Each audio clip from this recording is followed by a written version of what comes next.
ورجعنا لكم اعزائي المشاهدين مع فقرتنا الثانيه. مثل ما ذكرت انا وآية زميلتي في بدايه الحلقه، اليوم حنتكلم عن اعاده تدوير بعض المواد في المنزل الى مواد مفيده وحتى جميله، وممكن انه حتى تلفت انتباه الحضور. اليوم ضيفتنا اسلام خرمه حتتكلمنا عن كيفيه تزيين الاكواب وكيفيه العنايه بهذه الاكواب بشكل جميل، او حتى كيف استخدام المواد اللي ممكن نستخدمها، كيف اعاده تدويرها. اكيد نرحب فيك اسلام، اهلا وسهلا فيك. يا اهلين نجلة، اهلين آية، كيف حالكم؟ يا هلا وسهلا فيك حبيبتي. طبعا اليوم في فقرتنا كثير هيك جميله وناعمه، وفي اشياء هيك بتحسيها انه ناعمه ما هي تعب. اشياء معموله من المواد المجففه او الورود المجففه، اللي انت بعد مثلا ما بيجيكي باقه او بيجيكي اشياء مثلا ملفوفه بالخيش الورد الطبيعي، او عندنا القش اللي شايفينه بهالطريقه. في عندك الورود المجففه مثلا، عندك بتكون هيك انت اذا تركتيها مثلا ما حبيت ترميها او تستخدميها لمره ثانيه، فيك تخليها تتجفف بهالطريقه تطلع بهالاشكال. ممكن نستخدمها على الكبايات، على التزيين. عندك القش اللي احنا شايفينه الطبيعي، الخيش الطبيعي بعد. عندك الورود المجففه، الاشياء المجففه اللي زي كده بتجيك هي بلون موحد، نحن بنقدر ننزل عليها زي مثلا اذا حبيتي زي الالوان المائيه تنقعيها في المويه لمده ربع ساعه او ساعه وتخليها لثاني يوم لتجف، ممكن تعطيكي الوان كثير حلوه تنزليه على الشغل اللي احنا هلا الحين عم نشوفه. طبعا من الاشياء اللي نحن مستخدمينها بعض الورد المجفف اللي بيجيك الاشياء الكبيره زي الاخشاب، كثير حلوه بالتنسيق. ممكن تجيك نجله او آية ببوكسات هيك تكون فيها مجمع ورود مجففه، انت ما حابه ترميها، معطره جميله يا عين عليك. هلا مثل هدول فيك انت تعطريهم تعمليهم بطريقه كثير حلوه. ممكن انت تجمعيهم بطريقه هيك مثلا وتعملي منهم زي كبايات، اذا عندك حفله، عندك اطفال مثلا حابه تنزليهم فيها العصير مثلا بالوان، كثير بتعطي شكل حلو. مو ضروري انه تكون والله هي الكبايات بشكل موحد، لا، فيك تعملي كل كبايه بشكل. الغايه منها انه هي بتعطي شكل كثير جميل. عندنا فكره هيدا الجلاس اللي عاملينه كثير فكرته سهله، معموله من الخيش مقصص بشكل عشوائي، كثير شكله حلو. وعندك فكره القش اللي احنا شايفينه، بتلفيه لف عادي وبتربطيه بالنهايه. اصلا بتحس الشغله هي بس بتستخدم فيها الجلو والمقص زي ما انت شايفين بطريقه كثير حلوه. في عندك هدول الاشياء كلها موجوده بالطبيعه، او ممكن تحصيها بين الورود المجففه. شايفين شكلها ناعمه وبنفس الوقت طريقتها حلوه، ممكن تنزلي عليها انت الالوان اللي انت بدك اياها. في عندك الفكره الثانيه استخدمنا نحن هنا الخيش. طبعا هو الخيش بيجيك على شكل سكري نجله، نقعناه حطيت عليه اللون الفوشي طلع بهاللون، فيك تعطي انت منه الوان، فيك تزيني الكبايات بالطريقه انت اللي بدك اياها او اللون اللي انت تبغيه. حلو انك تنزل الوان فاقعه شوي، الفوشي مثلا مع الموف مع البينك، كثير بيعطيك شكل حلو. والحركه فيها يا نجله لو اعطيك فكره كيف، ترى كثير سهله بدون تلزيق بدون اي شيء. انا حفكها قدامك عشان تشوفي طريقتها. هي احنا ممكن عشان نحافظ على التغليفه او نستخدمها مره ثانيه. اخذنا الخيش بهالطريقه، طبعا احنا جمعناه تجميع كثير عادي، هو من نوع هذا اللي بيجيك الطري كثير سهل. اخذناه بهالطريقه، جمعناه على الجلاس، جمعته حتى بدون جلو، ما يحتاج جلو، بتجمعيه بهالطريقه، بتلميه، بناخذ الريبون، او انت ممكن تاخذي تستخدمي الاشياء الطبيعيه الخيش، بتلفيه بهالطريقه اكثر من عقده، بيعطي شكل كثير حلو، وبعطيها ربطه الريبون.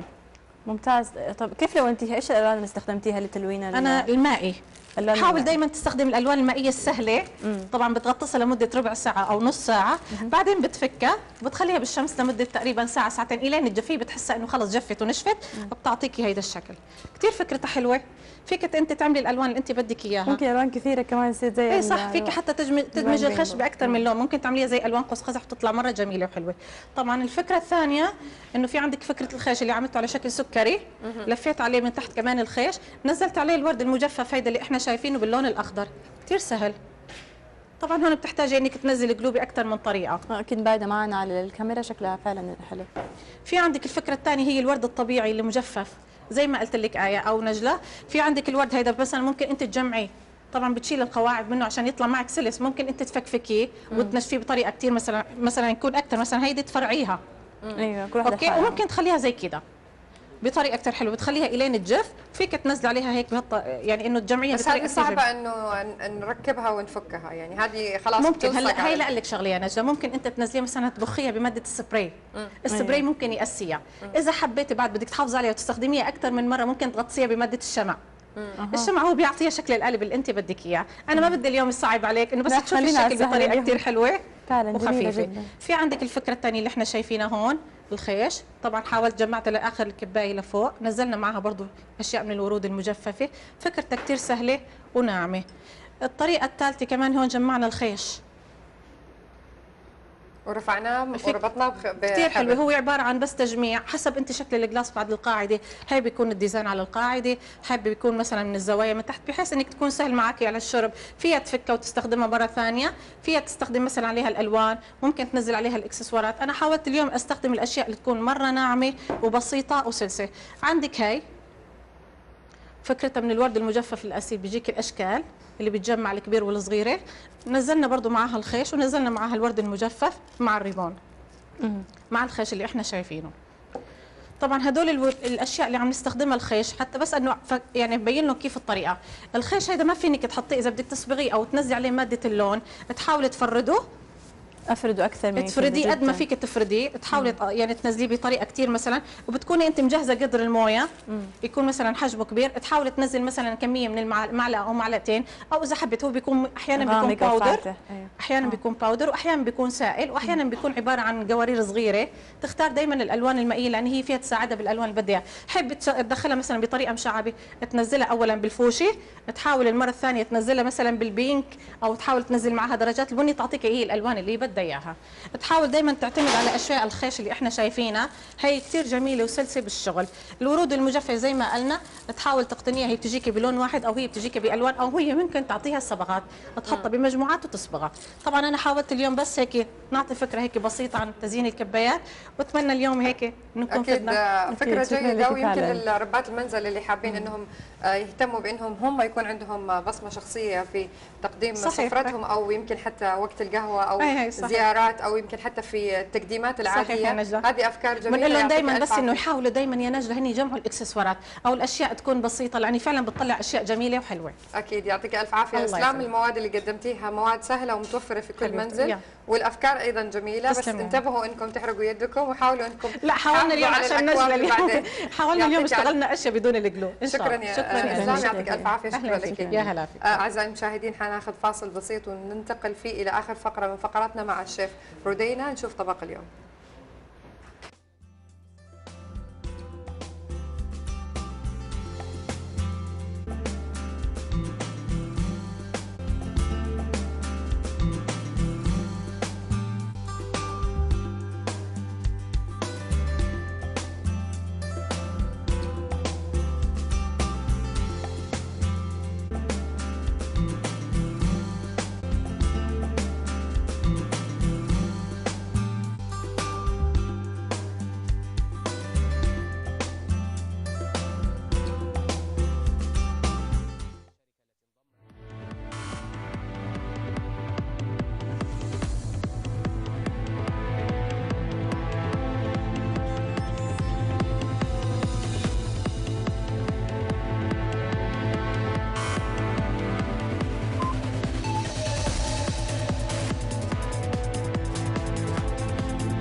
رجعنا لكم من جديد مشاهدينا في اخر فقره من فقرات برنامج حياتنا، فقره الشيف.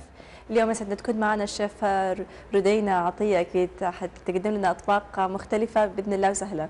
اهلا وسهلا فيك يا شيف رودينا. اهلا بيك يا نجله، وبرحب بيكم في البرنامج الجميل. والنهارده بنعمل طبق رئيسي النهارده ان شاء الله. هعمل لكم الريش على طريقه، يعني طريقه هي اجنبيه بس هي قريبه من الناحيه الشرقيه بتاعتنا وجميله. انا قبل كده قدمنا مع بعض اللحم اللي هو بتبقى بالعظم والدون عظم، بس النهارده حابه اقدم لكم الريش. نقول المقادير الاول. انا جايبه 3 قطع ريش عشان ابقى سهله في المقادير اقول لكم ازاي.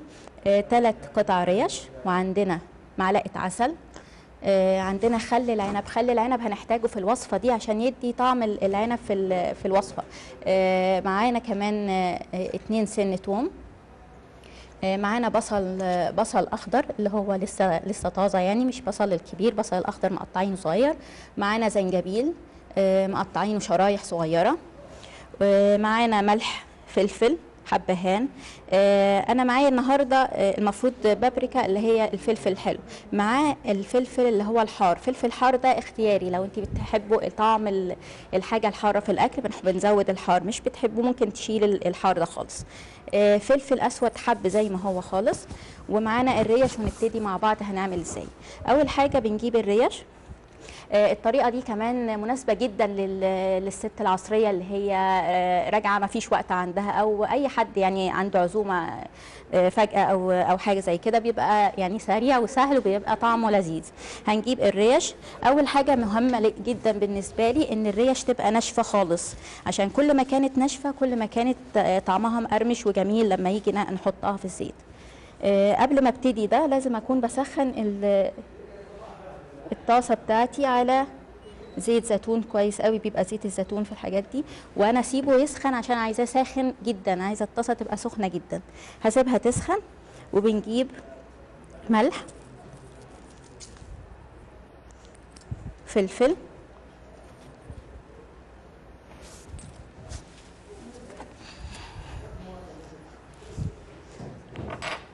وببتدي ادلكها كده واقلب الناحيه التانيه عشان ادخل الملح والفلفل جوه اللحم، وبقلبه الناحيه التانيه. احط برضو ملح.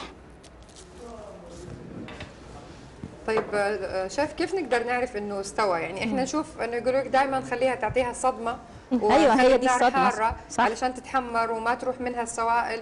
طب اذا تحمرت ايش دراني هي من جوا مستويه ولا لا؟ يعني ما هي لها وقتها، وبعدين يعني الريش بتاعه الغنم بتحتاج وقت.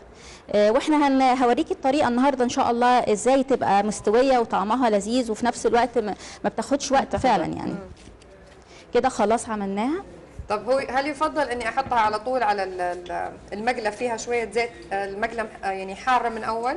حاره جدا. انا عايزاها يعني احمي المقله وتصير حاره، اضيف الزيت واللحم، ولا احمي المقله بالزيت؟ حمي المقله بالزيت، حمي المقله بالزيت.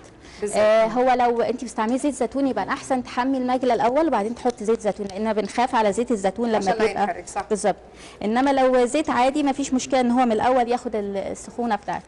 وبنسيب الطاسه دي تسخن لما تبقى سخنه حاره جدا، لان هي دي اهم خطوه فيها. طب وبعدين على استمرار القلي او يمكن على استمرار الطهي لازم اغير المقله، لانه بتعرفي بتنخفض درجه الحراره لما بتحطي اللحم عليها. يعني في الوصفه يعني نفسها مثلا صارت حاره وحطيت اول 4 قطع واستوت، وصار في سائل او صار في شويه ماده دهنيه بالقدر، اغيرها عشان تاخذ يعني الدفعه الثانيه من اللحم تاخذ نفس الطريقه؟ لو احنا هنغير البتاع بنعمل فعلا بنحتاج نغير، لان لو هنغير اللحم تاني بنحتاج انها تبقى حاره جدا برضه. صحيح، اكثر من كميه تكون اكبر شوي فتضطري تعملها على مراحل. او حتى يعني اللي يسموها الطوايه الحاره اللي هي تجي مخططه حقت الشوي، يقولوا لك انه اذا كانت خلاص يعني شويتي اول شيء مسحيها وارجعي ولعي النار عليها وتسويها من جديد عشان ترجع تاخذ. هي تاخذ وقت شوي لكن عشان تطلع النتيجه وهي اثناء ما بنحطها بنحط معاها معلقه العسل. معلقه العسل دي ايه فايدتها؟ هي بتعمل اللون البني اللي احنا بنحب نشوفه اكنها مشويه، يعني الكرمله اللي بتصير على اللحم. بس حيكون الطعم موجود، العسل السكر شوي؟ لا حيكون الطعم واضح في لا خالص. هي معلقه بسيطه قوي بس تدي الكرمله اللي هي اللون اللي احنا بنحتاجه. وبعدين بنحط عليها الثوم. ما حطينا عليها باودر، البودره ثوم بودره؟ لا هو دي طازه في طازه كلها، يعني هي الوصفه كلها طازه. اذا عايزه تستبدليها او ما عندكيش ماشي اوكي، بس بيبقى الطعم مختلف شويه. هنستنى عليها، نستنى على الوجه لغايه ما يحمر خالص ونبتدي نقلب. انا ما حطيتش بقيه المكونات، يعني لو تلاحظوا انا حطيت بس مكونات بسيطه في التحمير. بعد كده هحتاج احط بقيه المكونات بعد شويه، بس حطيت العسل عشان يدي الكرمله اللي احنا عايزينها، والملح والفلفل بس، والثوم عشان يدي النكهه مع الزيت. طب شيف ايش الافضل؟ هل المقله اللي زي اللي انت بتستخدميها اللي فيها الماده الغير لاصقه، ولا النحاس العاديه عشان تعطيها اللسعه حقت اللحم؟ ممكن نحاس بتبقى هايله، يعني بتدي التضليعه بتاعته بتبقى جميله. يعني ممكن دي بس النحاس بيبقى احلى كتير. اسمع المعلومه هذه كثير انه فعلا بص هنا هذه كده لو بتبقى شفنا لا بتمسك فيها اللحم وانت تبغيه يمسك عشان يعطيك شوية الحرق شوي. لو شفنا اللحمه هي هنا حمرا ازاي، هي شوي. دي الطبق يعني اللون اللي انا عايزاه. ده اللون بيجي من العسل، يعني معلقه العسل البسيطه اللي حطيناها هي اللي بتدي اللون اللحم اللي هو.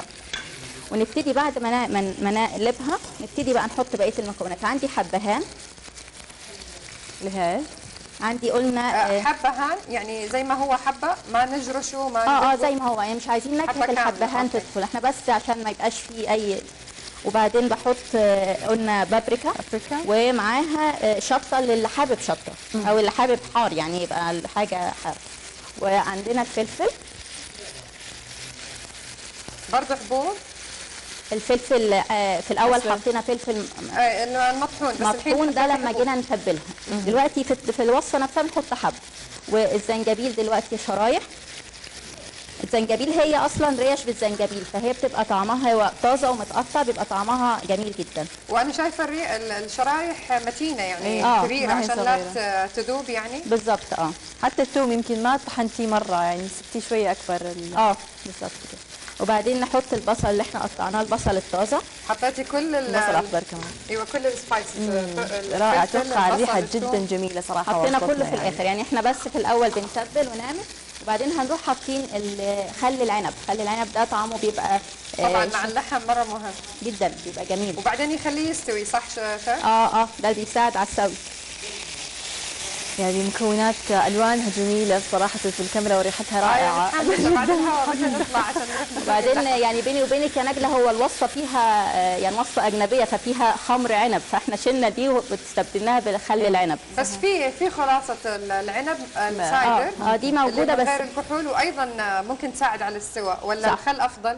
هو انا بفضل خل مع اللحمه عشان ما يبقى اسرع في السوى، وبنزود عليها ميه. طيب بما انك انت قلتي خل، لو حطيناها بالمقله النحاس يفضل انه ما نستخدم الخل صح؟ ان شاء الله لو حطيناها في المقله، لانه يقولوا لك المقالي النحاس لما تحطي الخل عليها مو كويس. ايوه صح. فيفضل انه ناخذ السايدر. يبقى من الاول يبقى نستعمل التيفال لو هي في الوصفه دي. خلاص خلينا على هذه، خلينا في التيفال. الخل لذيذ.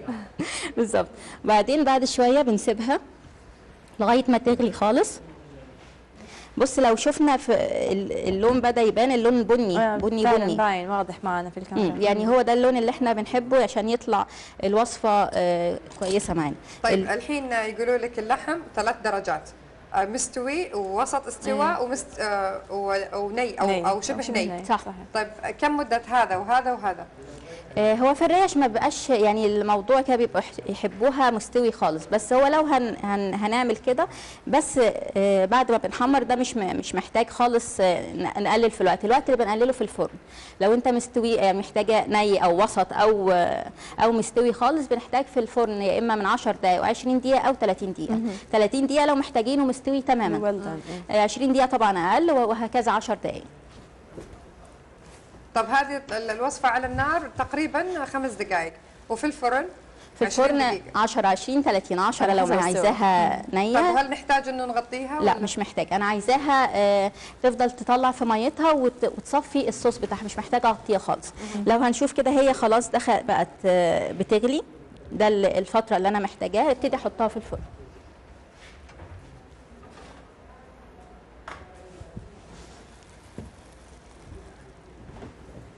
نحطها في الفرن في الوسط، في الرف اللي في الوسط. بتحتاج زي ما قلنا 10 20 30 حسب ما احنا عايزين. على درجه حراره كم؟ درجه حراره 180. عايزاها عاليه مش عايزاها قليله. ونحتاج نقلبها شيف ولا خليها زي ما هي؟ لا زي ما هي، زي ما هي بس لو كان الفرن، لان ساعات بيبقى في 180 في فرن بيبقى غير ال 180 فرن تاني، لو لقينا الميه قلت بنزود بس. طب الكميه لسه ابغى اسالك، ما استخدمتي يعني كميه كبيره من المويه، لو نشفت وهي في خلال هذه الفتره ازيد مويه؟ أيوة بالظبط، بزود الميه، لو محتاجه ميه زياده بزودها. طب شوف ايش سبب اللحم لما بتحطيه في الفرن يبين انه هو مستوي، ولما تيجي تقطعيه يطلع زي الكاوتش على قولهم، يعني ناشفه. ده هل حاجات زيادة كتير. سوا نوع ولا اللحمة؟ نوع لا اللحمة؟ حاجات كتير. اول حاجه نوع اللحم نفسه، لان في اوقات لحم ما بيقبلش ان هو يستوي، بيفضل تسوي فيه تسوي فيه صحيح. تسوي فيه. يعني احيانا بيحطوها في حله الضغط عشان تستوي بعد ما بتكوني اديتي لها والله وقتها. فعلا احطها 40 دقيقة في حلة الضغط بالظبط. وكأني دوبي جايباها من اللحام. إيش يعني أفضل لما تكون أنواع نية اللحم تكون طيب؟ ألين من هي ومطبوخة. ايوه بالظبط، يعني بتبقى خلاص يعني وقتها خدوا زياده ونفس صح. الوقت ما استوتش، فبتضطري تحطيها في حله الضغط او توطي النار قوي وتسيبيها وقت اكتر. وفي اوقات تلاقي اللحم من الاول قلبتيها عملتيها استوت. يعني هي حسب نوع اللحم وحسب درجه الحراره، يعني في ناس بتعلي قوي درجه الحراره فاللحم ما ياخدش وقت. ايش افضل انواع اللحم اذا حابين نطبخ فيه ويا ما ياخذ وقت معنا شوي؟ النهارده عاملين ريش لحمه، ريش غنم. هي بتستوي بسرعه، انما لو عملناها بريش البقر بناخد بقى وقت اكتر وبتستوي بطريقه ثانيه. بس هي غالبا الريش ألذ اللحم الغنم. ريش البقر ممكن تكون على الباربيكيو، يعني على الشوايه احسن كتير على الباربيكيو. وده الشكل النهائي اللي بنوصل له لما بنطلعها من الفرن. الطبق ده يعتبر طبق رئيسي، بس محتاجه معاه طبعا شويه اضافات. حطه كده. الطبق الرئيسي ده بيحتاج نشويات. انا عملت لكم النهارده البطاطس بطريقه سهله جدا، ما فيهاش اي حاجه. بنقطعها نسلقها نطلعها نحط عليها شويه زيت زيتون ملح وفلفل بس كده. طبعا البطاطس دي ممكن فيها كذا حاجه، ممكن مش بوتيتو البطاطس المهروسه، ممكن نعملها بطريقه سلطه البطاطس ونزود عليها اضافات. ممكن نحط رز ابيض او رز ملون، اي نوع من انواع الرز. ده النشويات. وبعدين بحتاج جنبها بس طبق سلطه ويبقى الغداء يعني جاهز وجميل. اكيد. يعطيك الف عافيه شيف. طبق شهي يعني اللي يحبون الاكل الاجنبي او اللحوم الاجنبيه، هذه طريقه جدا ممتازه. هذا الصوص لو كان على ماش بوتيتو حيكون بيبقى هايل. وبعدين طعم الزنجبيل،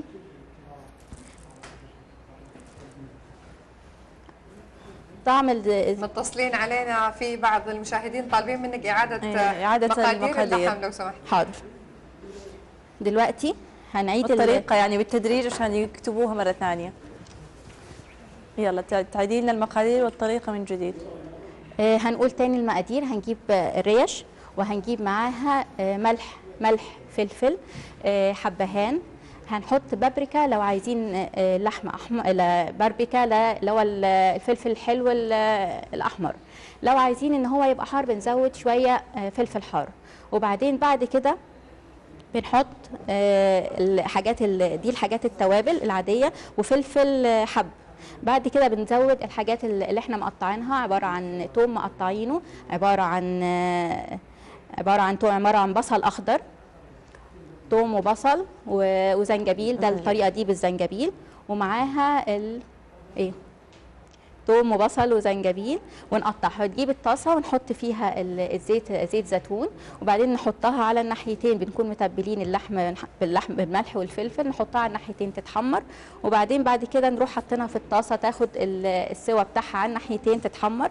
بعد ما تخلص تحمير بنحطها في الطاسه اللي هتدخل الفرن. بنحط عليها البصل والثوم وكل الاضافات اللي عندنا، كل حاجه بنحطها بعد كده، ونسيبها في الفرن نص ساعه عشان تاخد الوقت السوا بتاعها. ده الشكل النهائي. وبعدين قلنا هي بتحتاج معاها يا اما نشويات زي ما حطينا البطاطس كده، او رز او اي نوع من انواع النشويات، مكرونه او اي نوع من انواع النشويات. وبنحط معاها سلطه، يعني هي محتاجه بس طبق سلطه وتبقى الطبق ده طبق رئيسي جاهز. الصوص ده ممكن نتقله كمان لو ما الناس بتحبه تقيل، بنحط عليه معلقه دقيق ونزوده على النار بيتقل وبنحطه عليه، او بنحطه لوحده اللي عايز يزود الحاجه. وكده بيبقى طبق رئيسي. وناقصه كمان السلطه اللي مناسبه ليها، السلطه الخضراء العاديه خالص بتبقى جميله، او تبوله او حاجه من الحاجات الخضراء. عشان ندمج الشرق بالغرب شويه. عشان نهدي اللعبه شويه. صحيح. اكيد طبق شهي شيف. يعطيك الف عافيه. ريش الغنم مع الصلصه اللي هي ما اقدر اقولها، هي خل على بهارات على هي صلصه شهيه رائحه شهيه جدا جدا. البطاطس على حسب الرغبة يمكن، أو رز أيضا على حسب الرغبة، سلطة عادية. شيف رودينا أبدعتي بالطبق اليوم، وأكيد الجمهور اللي متابعينا تخيلوا شوية نكهة الطبق لأنه فعلا جدا رائعة. نتمنى أن تكونوا استفدتوا واستمتعتوا بفقراتنا لهذا اليوم. اليوم كانت معنا الشيف رودينا قدمت لنا طبق شهي، وأيضا كانت معنا الدكتورة عبير تكلمت لنا عن العادات الخاطئة. الله يهدينا جميعا ونقدر نربيهم بطريقة صحيحة، ونحاول نبعد عن المشاكل اللي احنا سبب فيها. يعني موضوع العادات الخاطئة في الأكل لها ارتباط مستقبلية. يمكن يعني كلنا مين ما عنده أحد في البيت عنده مشاكل تحسس، وللأسف ما كنا نعرف إنه إحنا السبب فيها. طبعا هذه إرادة رب العالمين، ولكن إحنا لنا دور. وأيضا إسلام خرمة أبدعت في تزيين بعض الكؤوس، إن شاء الله تكونوا استمتعتوا واستفدتوا فيها. أكيد ممكن تشوفوا كل حلقاتنا المعادة وكل وصفاتنا الموجودة وكل ضيوفنا ونصايحهم على موقع وصفحة القناة الأولى أو قناة القناة الأولى على اليوتيوب. تابعوا جميع الفقرات وحلقات المعادة بالتأكيد اليوم وكل يوم بإذن الله. أكيد لقاءنا فيكم يتجدد غدا بإذن الله في حلقة جديدة من برنامج حياتنا وضيوف جدد وأيضا مواضيع مختلفة. إلى اللقاء. أكيد نتمنى تكونوا استمتعتوا بفقراتنا لهذا اليوم. نلقاكم غدا في حلقة جديدة. إلى اللقاء.